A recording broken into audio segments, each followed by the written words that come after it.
So Google just released something that's really interesting. I'm a little bit torn, to be honest. I don't know exactly how I feel about this. It's part of their existing Notebook LM, a really good AI tool where you can upload any sort of PDFs or Google Drive documents or website links, and then you're able to chat with it to ask it questions, and the AI will answer any questions you have about the contents of those documents. You can do a summary, create kind of an outline, do a quick presentation on it, etc. Up until just a few days ago, it was just text. It was a chat back and forth. You type in your question, it gives you an answer. But just recently, they added this feature where you can ask it to create a podcast for you. The podcast has two hosts. Currently, it's English only. It's got a male and a female voice, and those two voices with very high audio quality, very pleasing speaking voices, and perfect diction do a little 6 to 7 to 8 minute podcast about whatever the documents that you have uploaded. Yeah, some of this stuff is seriously making us think. It's wild. So for today's video, I want to try something different. I want to show you what AI can do.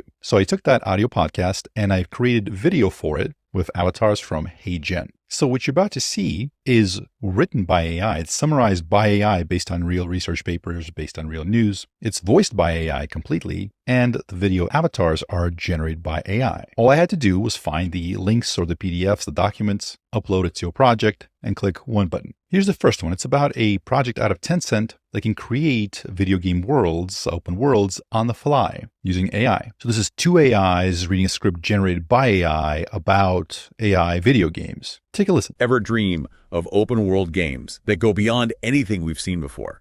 Games that are truly, limitless. That's what this deep dive is all about.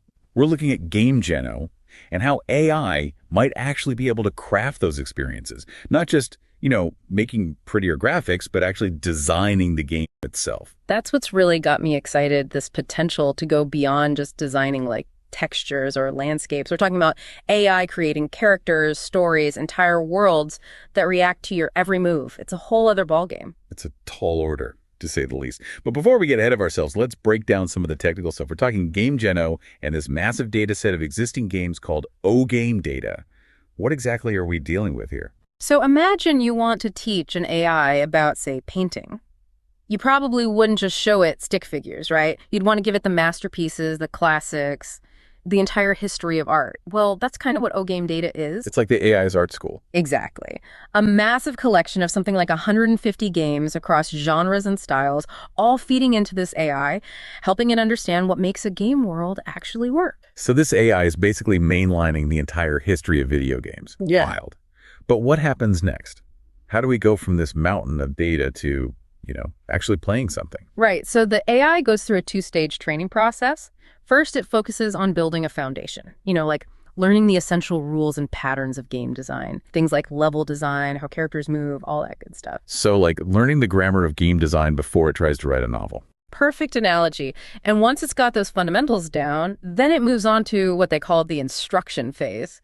That's where things get really interesting. Because that's where the creativity kicks in. Exactly. This is where the researchers were able to start giving the AI instructions and seeing what it could do.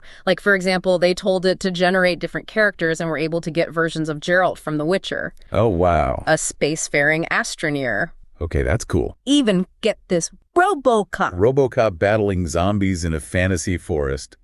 Sign me up for that game.